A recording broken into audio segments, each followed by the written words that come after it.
말씀은 마가복음 3장 말씀입니다.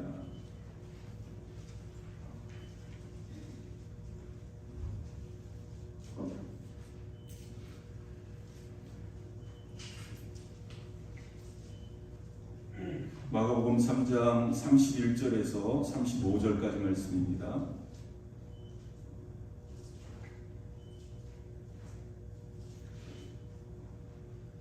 같이 한 목소리로 합독하시겠습니다. 그때에 예수의 어머니와 동생들이 와서 밖에 서서 사람을 보내어 예수를 부르니 무리가 예수를 불러 앉았다가 여짜오되 보소서 당신의 어머니와 동생들과 누이들이 밖에서 찾나이다. 대답하시되 누가 내 어머니이며 동생들이냐 하시고 불러 앉은 자들을 보시며 이르시되 내 어머니와 내 동생들을 보라. 누구든지 하나님의 뜻대로 행하는 자가 내 형제요 자매요 어머니이니라. 아멘.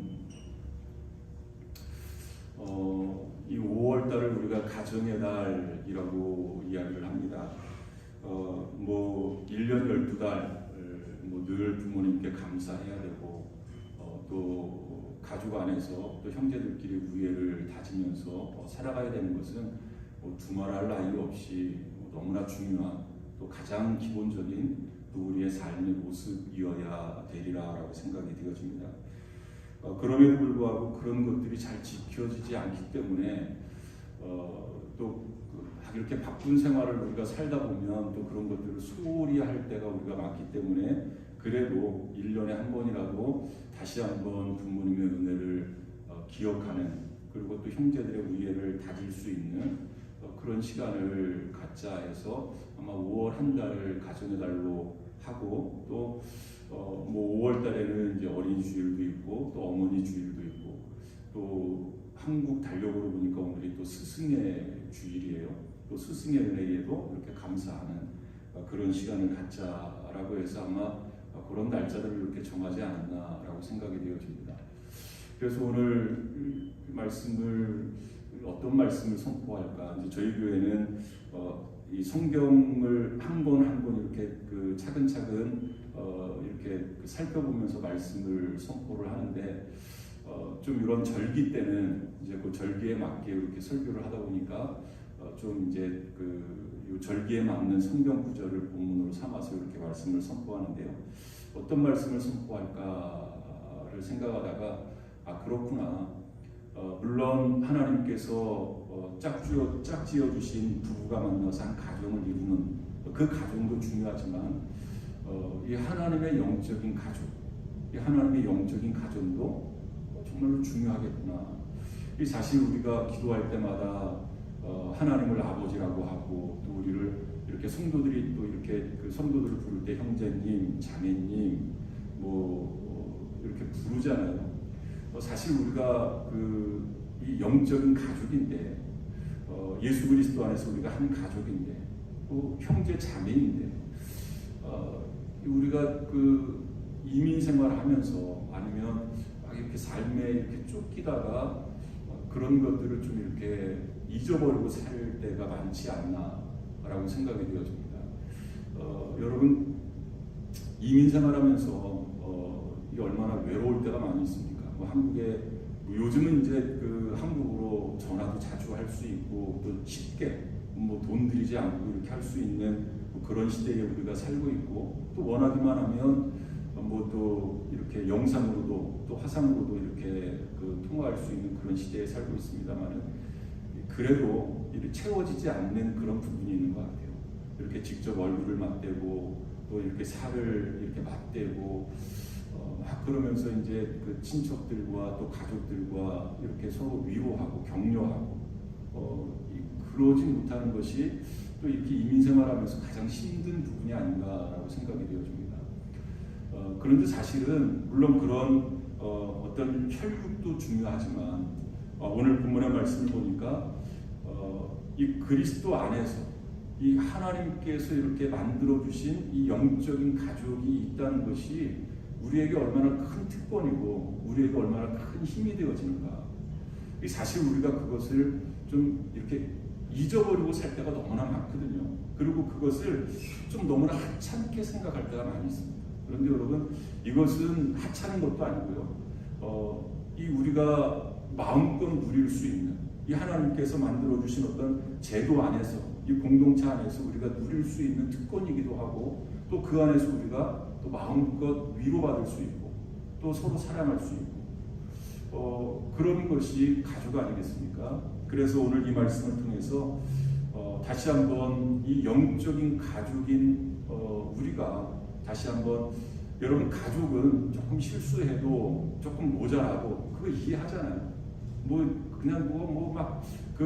다 나의 잘못을 내가 아는데, 내 잘못을 내가 아는데, 이 가족은 너 왜 그거밖에 안 되니? 너 왜 그렇게 사니? 막 그러지 않거든요. 좀 이렇게 덮어주고 이해해주고, 그러면서 또 내가 잘못하는 것을 또 이렇게 이해해주는구나, 또 깨닫고 나도 이렇게 고치려고, 이제 그런 것들이 가족이라고 한다면 그런 모습들이 우리 교회 내에서도 일어났으면 좋겠다. 오히려 더 어떤 그 육적인 혈육 관계, 이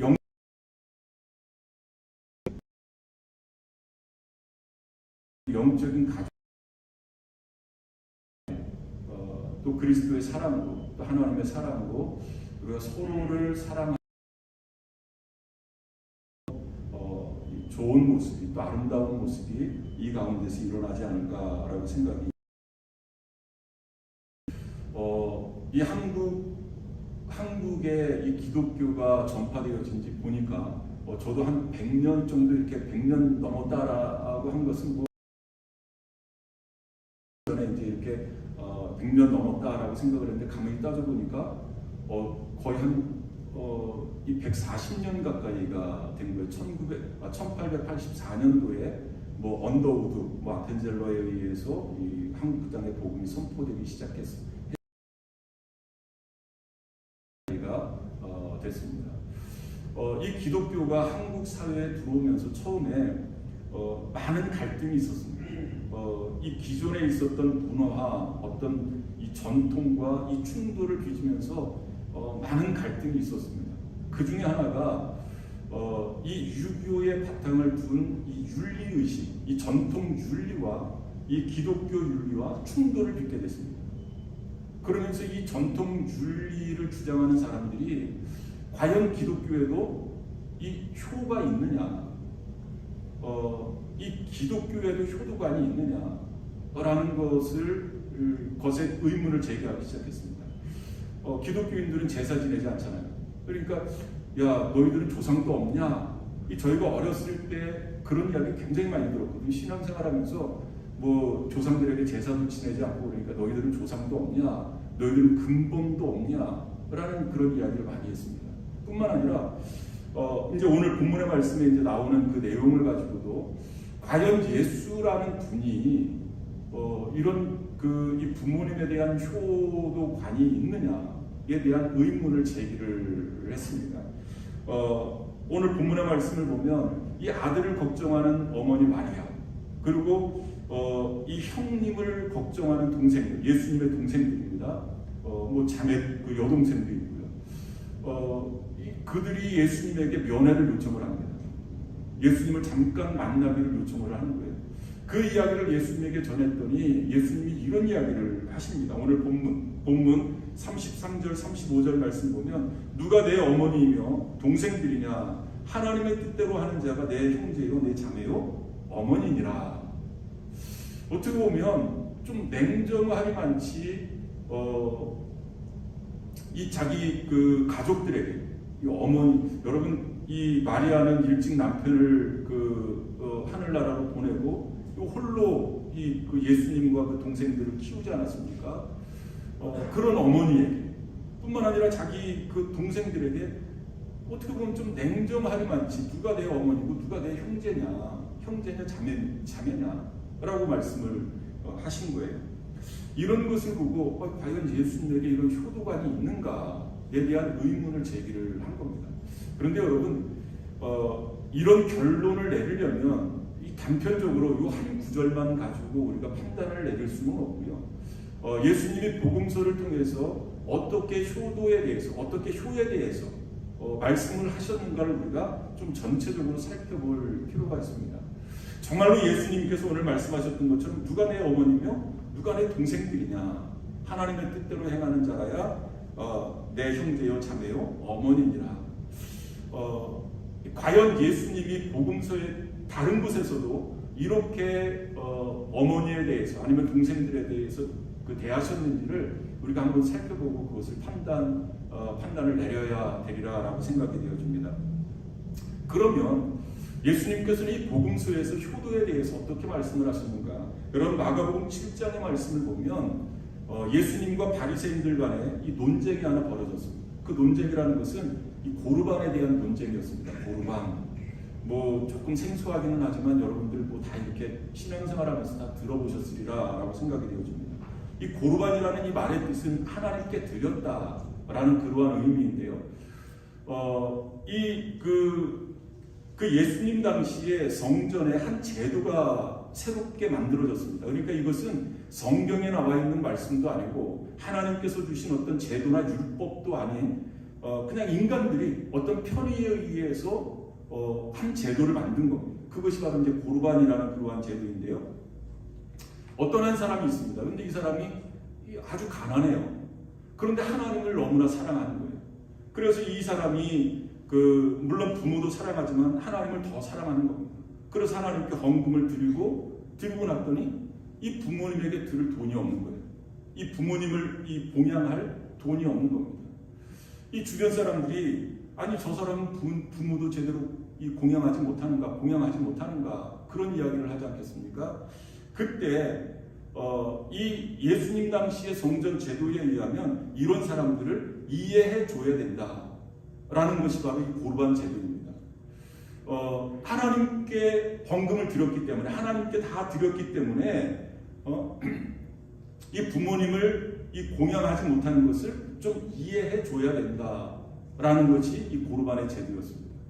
이렇게 사람들이 사실은 하나님을 더 사랑하는 그 사람의 마음을 좀 이해해주는 제도로 이 고르반을 만들었는데 이것을 악용하기 시작하는 거예요. 이 부모님을 제대로 공경하지 못한 그런 사람들을 가르쳐서 왜 너는 부모님을 제대로 공경하지 못하느냐? 라고 물으면 사람들이 나는 하나님께 이미 바쳤기 때문에 부모님을 공경할 부모님에게 드릴 돈이 없다라고 요 말만 하면 이제 고르반이라고 이야기만 하면 그것이 이제 이해되어지는 그렇게 그 제도를 악용하는 사람들이 굉장히 많아진 겁니다. 여기에 대해서 예수님이 이 고르반을 외치는 그리고 그것을 악용하는 사람들을 가리켜서 예수님이 굉장히 흥분하셨습니다. 그리고 굉장히 분노하셨습니다. 그들을 향해서 뭐라고 말씀하시냐면 이 고르반이라는 제도는 하나님이 주신 제도가 아니다. 너희들의 편리에 의해서 만든 그러한 제도일 뿐만 아니라 이 사람들이 만든 이 제도를 악용을 해서 이 부모를 공경하는 일을 소홀히 하는구나. 모세가 너희에게 준 율법에 의하면 보면 내 부모를 공경하라 라는 말씀을 분명히 주셨잖아요. 하나님께서 모세를 통해서 백성들에게 주신 율법입니다. 너희가 지금 그것을 어기고 있구나.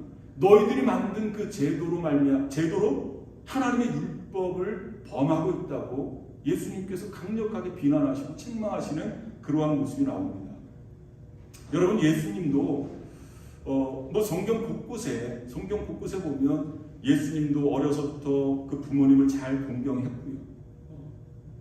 잘 공경했습니다. 그리고 예수님께서 말씀하시는 그 말씀마다 이 부모에 대한 공경과 순종에 대한 교훈의 말씀이 얼마나 많이 등장하는지 모릅니다. 뿐만 아니라 예수님께서 십자가에 달려 들어가실 때 그 십자가상에서 몇 마디 말씀을 하셨습니다. 그 몇 마디 말씀 중에 여러분 지금 예수님께서는 이 십자가 위에서 고통의 절정에 달해 있는 그러한 상황입니다. 그런데 십자가 밑에서 울고 계시는 어머니 마리아를 예수님이 본 거예요. 여러분 지금 내가 고통을 당하면 다른 사람들의 아픔을 우리가 잘 이해를 못하잖아요. 그런데 그냥 단순한 고통이나 단순한 아픔이 아니라 어떻게 보면 이 고통의 절정에 달해 있는 그러한 상황입니다. 그런 상황에서도 예수님이 이 십자가 밑에서 울고 계시는 그 어머니 마리아를 바라보면서 그 옆에 있는 사랑하는 제자 요한에게 내 어머니니라, 나 대신 어머니를 부탁한다. 이 십자가상에서 이 남기셨던 몇 마디 말 중에 바로 이 부탁을 요한에게 부탁을 하는 겁니다. 여러분, 이런 모습들을 보면 예수님에게 효도관이 없다라고 이야기할 수가 없습니다. 뿐만 아니라 이 예수님의 가르침에 영향을 받았었던 이 사도 바울이 그 디모데전서 5장에 뭐라고 이야기를 하냐면 디모데전서 5장 8절 말씀입니다. 누구든지 자기를 보지 아니하는 신자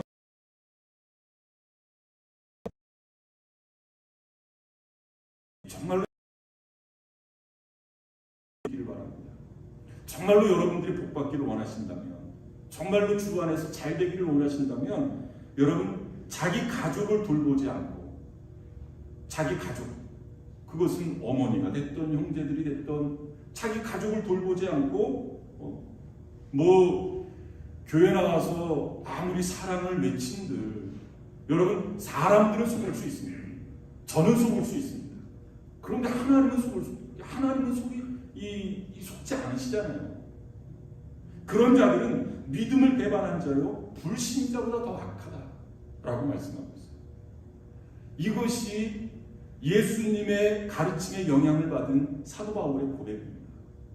여러분, 예수님께서 어떤 이 효에 대해서 관심이 없고 효도관이 잘못됐다라고 이야기할 수가 없는 겁니다. 그러면 왜 예수님께서 오늘 본문에 이 사건을 허용을 하셨고 또 이 본문의 이 사건을 통해서 우리에게 교훈하시고자 하시는 그 의도가 무엇인가를 한번 오늘 말씀을 통해서 우리가 살펴보기를 원합니다. 여러분, 우리가 복음을 받고 나서 여러 가지 이제 변화들이 많이 생깁니다. 여러 가지 변화 중에 가장 큰 변화된 사건이 무엇일까요? 여러 가지가 있겠지만 그 중에 하나는 저는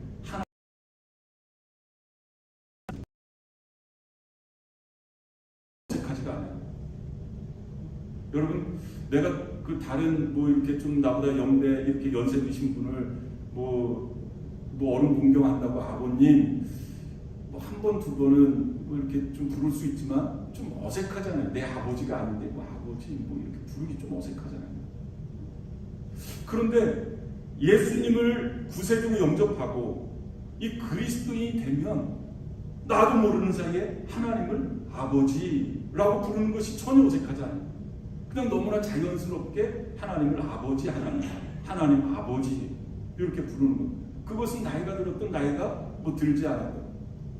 그런데 더 놀라운 것은 저도 기도할 때 하나님 아버지 이런 표현을 많이 씁니다. 하나님 아버지 하나님 이런 표현을 많이 씁니다.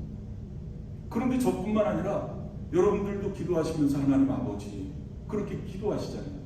하나님 아버지, 전능하신 하나님 아버지, 전지하신 하나님 아버지, 사랑의 하나님 아버지 이런 표현을 많이 쓰잖아요. 저도 하나님을 아버지라고 부르는데 여러분들도 하나님을 아버지로 부르는 거예요. 한 하나님을 아버지로 부르는 겁니다. 그러면 여러분들과 저는 촌수가 어떻게 되는 겁니까? 촌수가 어떻게 되는 거예요? 형제 아닙니까? 형제. 전혀 얼굴도 모르는 사람인데 자라온 백그라운드 다 다르고 성도 다르고 이 출신 성분이 다 다른데 심지어는 저도 하나님을 아버지라고 부르지만 미국 사람들도 하나님을 godfather 하나님을 아버지라고 부르더라고요. 백인들도 흑인들도. 이게 어떻게 되는 겁니까? 촌수가 그들과 인종도 다르고 다 다른데 그 하나님을 아버지로 부른다. 한 형제일 겁니다. 한 형제. 내가 예수 그리스도를 영접하고 하나님의 자녀가 된 사람들은 다 형제다 라고 성경이 말씀하고 있는 겁니다. 하나님의 영적인 가족. 여러분, 하나님은 어떤 분이십니까? 만왕의 왕이시잖아요. 왕이십니다. 왕. 왕의 자녀. 왕의 자녀들은 뭐라고 부릅니까? 공주. 아들은 왕자. 그 왕의 가족을 우리는 뭐라고 부릅니까? 로열 패밀리라고 부릅니다. 내가 예수 그리스도를 영접하는 순간 하나님의 자녀가 되어지는 권세를 우리에게 주셨다라고 말씀을 하셨고요. 거기에서 끝나는 것이 아니라 우리를 한 가족으로 만들어 주시는 거예요. 뿐만 아니라 우리를 로얄 패밀리로 묶어 주시는 거예요. 인정해 주시는 거예요. 로얄 패밀리. 여러분, 놀랍지 않습니까? 그럼에도 불구하고 우리는 여기에 대한 자부심을 갖고 살아가지 못한다는데 이 문제가 있는 것 같아요. 하나님의 자녀된 자부심, 로얄 패밀리가 되어진 자부심, 이런 자부심이 우리에게 없다는 겁니다. 그리고 그냥 형제들끼리 조금 자존심 상하게 했다고, 조금 말 실수했다고, 그거 가지고 서로 그냥 못 접어먹어서 그냥 이게 말이 되냐? 말이 되냐? 여러분, 저와 여러분들은 하나님의 자녀인 줄 믿습니다. 우리가 이것을 인정을 해요. 이것을 인정을 해요. 그런데 거기에 상걸음 더 나아가서 자녀된 저와 여러분들이 모였다면 우리는 영적인 가족이다. 하나님의 영적인 가족이다. 여러분, 이것을 꼭 기억하실 수 있기를 바랍니다. 그러면 무조건 교회에 나왔다고 해서 다 영적인 가족이 되어지냐? 그렇지 않다는 거죠. 영적인 가족이 되어지기 위해서는 먼저 필요한 것이 있다는 겁니다. 가장 필요한 것이 무엇이냐? 영적인 체험이 있어야 됩니다. 영적인 체험. 우리는 영적인 체험 그러면 이렇게 신앙생활하면서 방언을 한다든지 아니면 병고침을 받았다든지 그런 것들을 생각할 수 있는데, 물론 그것도 맞습니다. 영적인 체험. 우리가 신앙생활하면서 이 수없이 많은 어떤 영적인 체험들을 합니다. 그것이 크던 작던 간에, 그것이 남들 앞에서 간증거리가 되어지든 간증거리가 되어지지 않든 간에 영적인 체험들을 우리는 많이 합니다. 그런 다양한 영적인 체험들 중에서 가장 기본적인, 또 가장 기본적이면서 가장 중요한 영적인 체험이 있습니다. 그것은 바로 거듭남의 체험, 거듭남의 체험. 여러분, 이것은 해도 되고 하지 않아도 되고 어떤 옵션의 문제가 아닙니다. 물론 우리가 신앙생활하면서 그 다양한 체험을 하는 것이 필요하고 중요하기는 합니다만은 어느 때는 나에게 필요 없는 그런 체험도 있습니다. 특별히 이제 방언의 은사를 성경에서 이야기를 하는데요. 이 방언 같으면 그 고린도전서 말씀을 보면 다 방언을 말하는 자이겠느냐. 그러니까 필요한 자는 방언을 말할 수도 있지만 또 방언이 필요 없는 사람들도 있다는 겁니다. 다 방언을 말하는 사람이겠느냐? 아니라는 거죠. 어떤 사람은 방언의 은사가 필요한 사람이 있고, 어떤 사람은 이 병 고치는 은사가 필요한 사람이 있고, 또 어떤 사람이 방언 통역의 은사가 필요한 사람이 있고, 다 그 은사의 다양성을 이야기하고 있는 거죠. 그것은 어떻게 보면 하나님께서 그 사람의 능력, 그 사람의 어떤 성향에 따라서 이 선물로 그 은사를 주시는 겁니다. 그것은 어떻게 보면 옵션이 있는 거예요. 어떤 선택의 여지가 있는 겁니다. 그것은 또 내가 받으면 물론 감사한 일이고, 또 내가 받지 않아도 하나님께서 그거 외에 또 다른 은사를 나에게 주시는구나 하면서 그거 받아도 좋지만 또 하나님 입장에서 필요 없으면 받지 않아도 그렇게 큰 문제가 되지 않는 그런 것일 수 있습니다. 그런데 이 거듭남의 체험은 옵션의 문제가 아니라는 거죠. 내가 받아도 되고 받지 않아도 되는 그런 문제가 아니라는 거예요. 반드시 받아야 되는, 반드시 있어야 되는 그러한 문제입니다. 우리가 반드시 경험해야 되는 거예요. 여러분, 요한복음 3장의 말씀을 보면 니고데모라는 사람이 등장을 합니다. 예수님과 니고데모의 이 대화 내용이 나오는데요. 여러분, 니고데모라는 사람은 이 사회적으로 굉장히 좀 그 높은 위치에 있는, 좀 어떤 영향력을 행사하는 위치에 있는 그러한 사람이었습니다. 뭐 정치적으로나 또 종교적으로도 이렇게 존경받는, 그리고 이 다른 사람들에게 이렇게 좀 명령을 내릴 수 있는 그런 위치에 있는 사람이었습니다. 그리고 종교에 대해서 굉장히 좀 관심이 있는 그러한 사람이었습니다. 그런데 예수님께서 그 니고데모를 향해서 뭐라고 말씀을 하시냐면, 요한복음 3장 3절 말씀 보면, 내가 진실로 진실로 내게 이르노니 사람이 거듭나지 아니하면 하나님 나라를 볼 수 없느니라. 거듭나지 아니하면 하나님의 나라를 볼 수 없다. 아무리 내가 공부를 많이 했어도, 아무리 내가 사회적인 지위가 높다 할지라도, 뭐 내가 종교 지도자라 할지라도 거듭나지 않으면 전제 조건입니다.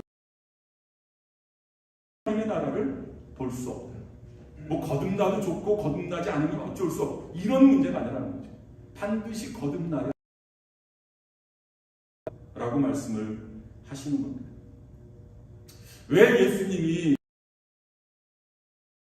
이 사건을 허용하셨을까? 본문의 그 위쪽 부분, 이 마가복음 첫 머리에 보면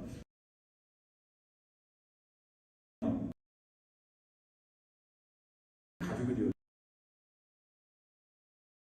예수 겁니다.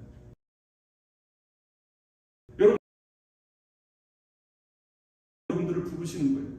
수고하고 무거운 짐진 자들아 다 내게로 오라. 내가 너희를 쉬게 하리라. 그 예수님의 부르심에 저와 여러분들은 믿음으로 응답을 해야 되는 겁니다. 아, 그렇구나.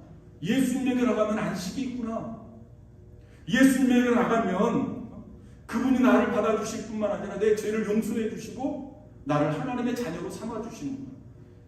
이 믿음의 응답, 가족이 되어질 수 있는 겁니다. 이 체험을 할 수 있다라는 말씀입니다. 예수님이 나의 구세주가 되시는구나. 예수님이 나의 메시아시구나. 예수님이 내 삶의 주인이시구나. 이것을 고백하는 것이 바로 거듭남의 체험입니다. 여러분, 우리가 잘 아는 성경 구절이 있습니다. 요한복음 1장 12절의 말씀을 보면, 영접하는 자, 곧 그 이름을 믿는 자들에게는 하나님의 자녀가 되는 권세를 주셨으니, 영접하는 자, 곧 그 이름을 믿는 자들에게는 하나님의 자녀가 되는 권세를 주셨다. 여러분, 이 은혜가 저와 여러분에게 이미 임한 줄 믿습니다. 뿐만 아니라 이것은 혈통으로 된 것도 아니고 인간의 육으로 된 것도 아니라 오직 하나님의 뜻으로 말미암아 된 것이다 라고 말씀을 하고 있습니다. 여러분, 그렇습니다. 예수님을 영접하는 순간 저와 여러분들은 하나님의 자녀가 되었습니다. 그리고 영적인 가족이, 이 가족의 한 일원이 되어진 줄 여러분들 믿으실 수 있기를 바랍니다. 어떤 사람들은 이 거듭남의 체험 그러면 어떤 좀 이렇게 감각적인 또 감정적인 체험을 이렇게 떠올리시는 분들이 있어요. 나는 신앙생활하면서 그런 체험이 없는데 내가 과연 거듭났는가? 이 거듭남에 대한 어떤 좀 의구심을 가지시는 분들이 있어요. 여러분, 이 성경에 대한 오해입니다. 막 우리가 그냥 어떤 이렇게 부흥 집회를 하면서 막 눈물 콧물을 흘리고 뭐 막 방언을 말하고 막 그래야만 이 거듭남의 체험을 했다라고 생각을 하시는데요. 물론 그렇게 거듭남의 체험을 하는 경우도 있습니다. 그런데 다 동일하게 그런 모습으로 오는 것이 아니라는 겁니다. 어떤 사람들은 좀 이 마음의 평안이 올 수도 있고요. 마음의 평안으로 예수가 나의 구세주이심이 믿어지는 경우도 있고, 어떤 사람들은 어떤 내면적인 정신적인 변화로 올 수도 있습니다. 또 어떤 분들은 이성적으로 믿어지시는 분들이 있어요. 물론 그것도 물론 성령의 역사하십니다. 성령의 역사하십니다. 다양한 모습으로 이 거듭남의 체험들을 하는 모습을 이렇게 볼 수 있습니다. 중요한 것은 내가 예수님을 믿는 순간 내가 변화되어진 것, 내가 달라진다. 그것이 바로 거듭남의 체험입니다. 이런 영적인 체험이 저와 여러분들에게 이미 있어진 줄 믿고요. 만약 그랬다면 저와 여러분들은 그리스도 예수 안에서 하나님의 영적인 가족이다 라는 것을 여러분들 꼭 기억하실 수 있기를 바라고요. 두 번째로 이 어떤 사람들이 영적인 가족이 되어질 수 있느냐, 또 영적인 가족이 되려면 어떻게 해야 되느냐, 영적인 이해가 필요하다라는 말씀입니다. 여러분, 우리가 거듭나는 순간 우리에게 일어나는 변화 중에 하나가 이 영적인 직관력이 생깁니다. 영적인 직관력. 이 무슨 말씀이냐면, 우리가 거듭나기 전에는 영적인 것들이 잘 깨달아지지가 않아요. 아무리 하나님에 대해서 이야기를 해도 이 목사가 이렇게 설교를 하면 저건 아니지. 자꾸만 이성적으로 접근을 하거든요. 그 육적으로 접근을 합니다. 영적인 이야기를 할 때 그것이 깨달아지지 않으니까 저건 아니지. 뭐 지금 세상이 어떤 세상인데 저런 일이 있을 수 있어 하면서 자꾸만 육적으로 그것을 해석하려고 하다 보니까 이게 이해가 되어지지 않는 겁니다. 거듭나지 않으면 영적인 것들이 깨달아지지가 않는 겁니다. 그런데 놀랍게도요, 이것은 뭐 많이 배웠던 적게 배웠던 그거와 상관없이, 나이가 많던 적던 그거와 상관없이 예수 그리스도를 구세주로 영접하는 순간, 거듭나는 순간 이 영적인 직관력이 생기기 시작합니다. 영적인 이해력이 생기기 시작한다라는 말씀입니다. 물론 이제 그 폭이나 넓이가 조금 차이는 있을 수 있습니다. 중요한 것은 우리가 거듭난 이후에 여기에 대해서 이제 투자를 해야 되는 겁니다. 우리가 시간도 투자해야 되고, 기도하는 데 시간을 투자해야 되고, 말씀 보고 말씀을 듣고 읽는데 거기에도 시간을 투자해야 우리의 영적인 이해력, 이 폭이나 깊이가 더 넓어지고 깊어질 수 있다라는 말씀입니다. 그런데 중요한 것은 먼저 거듭남의 체험이 전제되어져야 됩니다. 거듭남의 체험이 전제되어지면 영적인 직관력이 생깁니다. 여러분, 좀 전에 그 요한복음 3장 말씀에서 이 니고데모에 대해서 말씀을 드리지 않았습니까? 이 니고데모라는 사람이 많이 배운 사람이에요. 그리고 사회적인 지위도 높은 사람이었습니다. 예수님께서 내가 거듭나야 하나님 나라를 볼 수 있다, 이 영적인 말씀을 하니까 이 니고데모가 어떤 반응을 보이냐면, 선생님, 아니 제가 이만큼 늙었는데, 제가 나이가 지금 이렇게 늙었는데 어떻게 어머니 뱃속에 들어갔다가 다시 나올 수 있습니까? 거듭난다, 이 다시 태어난다라는 말 아니겠습니까? 그러니까 니고데모가 그 이야기를 하는 거예요. 여러분, 거듭나지 못하면 아무리 많이 배워도, 뭐 아무리 어떤 사회의 연륜이 깊어도 그런 것들이 깨달아지지 않는 거예요. 제가 성경 공부를 이렇게 하다 보면 뭐 배울 만치 배운 사람들이, 그런데 이 말씀을 가르치면 오히려 우리 주일 학생들보다 이게 더 깨달아지지가 않는 거예요. 마치 어떤 벽에다가 이렇게 말씀을 하는 것처럼 이게 스펀지처럼 이렇게 끌어들이는 빨아들이는 게 아니라 이게 자꾸만 튕겨져 나오는 겁니다. 지금 예수님과 니고데모의 대화가 바로 그런 겁니다. 이 핀트가 맞지가 않는 거예요. 여러분, 요한복음 4장의 말씀을 보면 이 사마리아 여인과의 예수님과 대화가 나옵니다. 예수님이 사마리아 지역을 여행하시다가 이 사마리아 여인을 우물가에서 만납니다. 그리고 그 여인에게 이렇게 부탁을 합니다. 나에게 물 한 컵 주시오 라고 이야기를 하면서 대화를 풀어나가요. 그러면서 이 목말라 하는 이 사마리아 여인에게 예수님이 뭐라고 말씀하시냐면, 내게 오면 영원히 마르지 아니하는 생수를 내게 주리라 라고 예수님이 말씀하십니다. 그럴 때 이 사마리아 여인이 그 예수님의 말씀을 듣고 뭐라고 이야기를 하냐면, 우리가 조상 대대로 여기에서 이 우물물에서 우리가 이 샘물을 마셨는데, 아니 당신은 또 다른 또 다른 샘물이 있습니까? 또 다른 우물을 가지고 계십니까? 지금 예수님의 말씀과 이 사마리아 여인의 말이 이 핀트가 맞지 않는 거예요. 영적으로 이해를 하지 못하는 거예요. 예수님은 영적으로 말씀을 하시면 이 사마리아 여인은 그것을 육적으로 받아들입니다.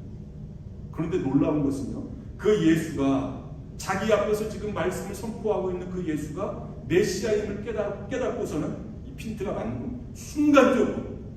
순간적으로 그것이 딱 맞아들어요. 여러분, 놀랍죠? 방금 전까지는 예수님과 이 대화가 통하지 않았는데, 영적인 이해력이 없으니까 이 대화가 통하지 않았는데, 예수가 메시아인 것이 믿어지는 순간 예수님과 대화가 통하는 거예요.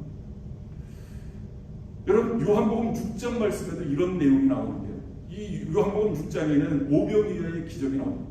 예수님께서 보리떡 5개 물고기 2마리를 가지고 5,000명을 먹이시는 사건이었습니다. 근데 사실은 그 기적을 행하기 위해서 기적을 행하신 것이 아니라 예수님께서는 또 다른 교훈을 주시기 위함이었습니다. 그 기적을 행하신 다음에 예수님께서 설교를 하십니다. 뭐라고 말씀하시냐면 내가 그 생명의 떡이다. 내가 하늘로 이 하늘나라에서 내려온 떡이다. 나를 먹는 자는 살리라. 라고 예수님이 그런 내용의 설교 말씀을 하십니다. 거기 모여 있었던 사람들이 그 말씀을 듣고 깜짝 놀랐습니다. 아니, 자기를 먹으라고? 여러분, 그 얘기 아닙니까? 예수님, 나는 생명의 떡이야. 나를 먹는 자는 살아날 수 있어. 새 생명을 얻을 수 있어. 뭐라고 이야기를 하니까, 야, 이게 무슨 말이야? 자기를 먹으라는 게 뭐 어떻게 먹으라는 거야? 웅성대기 시작했습니다. 심지어는 예수님과 같이 다니던 그 예수님 측근에 있었던 제자들이 어렵도다 하고 예수님을 다 떠났다는 거예요. 요한복음 6장 66절의 말씀을 보니까 그때부터 그의 제자 중에서 많은 사람이 떠나가고 다시 그와 함께 다니지 아니하더라. 이해를 못하는 겁니다. 예수님이 영적으로 말씀을 하셨는데 그것을 이해를 못하고 육적으로 받아들이니까 이해를 못해요. 여러분, 오늘 본문 말씀에 예수님이 이 말씀을 하신 그 배경을 우리가 좀 살펴보면요, 그 마가복음 3장 20절 말씀을 보면 집에 들어가시니 무리가 다시 모임으로 식사할 겨를도 없는지라. 예수님이 어떤 집에 들어가셔서 말씀을 선포하기 시작하는 겁니다. 복음을 선포하기 시작하는 겁니다. 하늘나라 비밀에 대해서 말씀을 하시는 겁니다. 식사할 겨를도 없이. 그리고 거기에 있는 병자들을 예수님이 고쳐주기 시작하는 겁니다. 그랬더니 사람들의 반응이 어떤 반응을 보이냐면, 야, 이 사람 미친 거 아니야? 미친 거 아니야? 그런 반응을 보입니다. 심지어는 예수님의 이 가족들이 예수님을 찾아왔습니다. 그 이어지는 21절 말씀을 보면요, 예수님의 가족들의 반응이 나옵니다. 그를 붙들러 나오니 이는 그가 미쳤다 하밀러라. 지금 예수님이 어떤 집에 들어가서 이 하늘나라 복음을 선포하고 계시는데, 하늘나라의 말씀을 선포하고 계시는데 미쳤다. 심지어는 병든 사람을 고쳐주고 계시는데 미쳤다 라고 그렇게 이야기를 하는 겁니다. 거기 모여 있었던 사마리아 이 사두개인들, 이 바리새인들은 그런 예수님을 가리켜서 뭐라고 이야기를 하냐면요, 이어지는 22절 말씀 보면 예루살렘에서 내려온 서기관들은 그가 바알세불이 집혔다 하며 또 귀신의 왕을 힘입어 귀신을 쫓아낸다 하니, 병자를 위해서 기도해 주시는 예수님을 향해서, 귀신 들린 사람들의 귀신을 쫓아내 주시는 예수님을 향해서, 야, 귀신을 쫓아내는 것을 보니까 그 귀신 들려있는 그 귀신보다 훨씬 더 큰 귀신, 왕 귀신이 들렸나 봐 라고 이야기를 하는 겁니다. 그러니까 귀신을 쫓아내지. 사람들이 이해를 하지 못하는 거예요. 이 하나님의 말씀이 선포되어지고 있는데 예수님은 끼니를 걸으시면서 식사할 겨를도 없이 하나님의 말씀을 선포하면서 감격해 하시고 감동하시는데 사람들은 미쳤다. 병들어 고통 중에 있는 사람들을 위해서 기도해 주시면서 그 병을 정말로 안타까워하면서 그 병든 사람을, 이 병을 고쳐주고 계시는데 미쳤다. 감동하는 것이 아니라 미쳤다. 이해하지 못하니까 그런 거예요. 이해하지 못하니까. 여러분들은 이 하나님의 말씀을 이야기하면서, 서로 이야기를 하면서 시간 가는 줄 모르고 끼니를 걸어가면서 이 하나님의 말씀을 이야기하면서 감격해하고 감동하신 적이 있으십니까? 아니면 왜 그래? 왜 저런데? 미친 거 아니야? 이런 반응이십니까? 새벽마다 나와서 이웃을 위해서 기도하고 아픈 환자를 위해서, 그것이 가족이 됐던 그거와 상관없이 다른 사람들을 위해서 기도하는 그 사람들을 바라보고, 야, 미친 거 아니야? 왜 저런데? 혹시 이런 반응을 보이시지 않습니까? 그 이웃의 아픔을 나의 아픔으로 여기면서 아무 상관이 없는, 지금 우크라이나의 이 전쟁 때문에 아무 상관없는 그 사람들을 안타까워하면서 불쌍히 여기면서 기도하는 그 사람들, 왜 저래? 뭐 꼭 신앙생활하면서 저렇게 해야 돼? 저렇게 믿어야 돼? 이런 반응을 보이시지는 않습니까? 지금 예수님의 이 주변에 있었던 사람들, 심지어는 예수님의 가족들까지 예수가 미쳤다라고 이야기를 하는 거예요. 영적인 것들을 이해하지 못하니까 이런 반응을 보이는 겁니다. 그런데 여러분, 이 미친 것이 꼭 나쁜 것만은 아니더라고요. 이 세상의 역사는 미친 사람들에 의해서 역사가 되어 이어져 나가더라고요. 여러분, 발명왕 에디슨은 그 연구를 할 때요, 심지어는 연구에 집중하다가 하루 동안 한 끼도 먹지 않고 연구에 몰두할 때가 있었다고요. 가족들과 그 아내가 바라보면서 그는 미쳤다. He is crazy. 이렇게 이야기할 때 사람들한테 미쳤다. 그 미친 사람에 의해서 우리가 이렇게 밝게 또 이렇게 편리하게 생활할 수 있는 것 아닙니까? 여러분, 핸델이 메시아를 작곡할 때 20일 동안 식음을 접했다고. 20일 동안 한 끼도 먹지 않고 이 작곡에 집중했다고요. 그랬더니 주변 사람들이 야, 핸델이 요즘 빚을 많이 지더니 그러니까 남에게 이렇게 돈을 많이 꾸더니 빚쟁이가 되더니 미쳤나 봐. 그렇게 이야기를 했다는 것 아닙니까? 그런데 그런 미친 사람들에 의해서 위대한 역사가 일어나는 거예요. 그런데 놀라운 것은 따지고 보면 모든 사람들이 다 어떤 거에는 다 미쳐서 사는 것 같아요. 어떤 사람은 도학에 미치고, 어떤 사람은 쾌락에 미치고, 어떤 사람은 그냥 여자에 미치고, 돈에 미치고, 다 그렇게 미쳐서 살아가는 것 같아요. 그런데 중요한 것은 이 진리에 미쳐 보았느냐, 내가 사람을 사랑하는 일에 한번 미쳐봤느냐, 하나님의 복음에 한번 미쳐봤느냐, 우리가 그리스도인으로서 하나님의 자녀로서. 바울은 고린도전서 2장 14절에서 이렇게 말씀합니다. 육에 속한 사람은 하나님의 성령의 일들을 받지 아니하나니 이는 그것들이 그에게는 어리석게 보이며 또 그는 그것들을 알 수도 없나니 그러한 일은 영적으로 분별되기 때문이라 라고 말씀하고 있어요. 우리가 어떻게 하나님의 영적인 가족이 될 수 있느냐, 영적인 이해가 필요하다. 그러기 위해서는 우리가 시간을 좀 투자해야 됩니다. 무릎 꿇어 기도하면서 하나님의 뜻을 우리가 구해야 됩니다. 이 말씀을 우리가 보면서 이 말씀 속에 흐르는 이 하나님의 심장, 이 하나님의 마음, 하나님의 뜻을 이 말씀을 통해서 우리가 깨달아야 될 줄 믿습니다.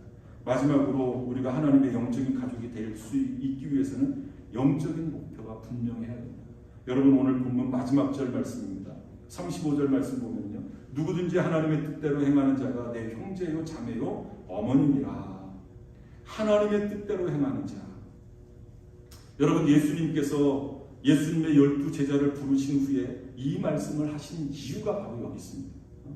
이제는 너희들이 한 가족이야. 너희들이 한 가족이 됐으니까 이제는 공유해야 될 한 목표가 있어. 그 목표가 무엇이냐면 바로 하나님의 뜻이야. 하나님의 뜻이 무엇입니까? 우리에게 원하시는 하나님의 가장 큰 뜻, 가장 기뻐하시는 뜻, 바로 전도입니다.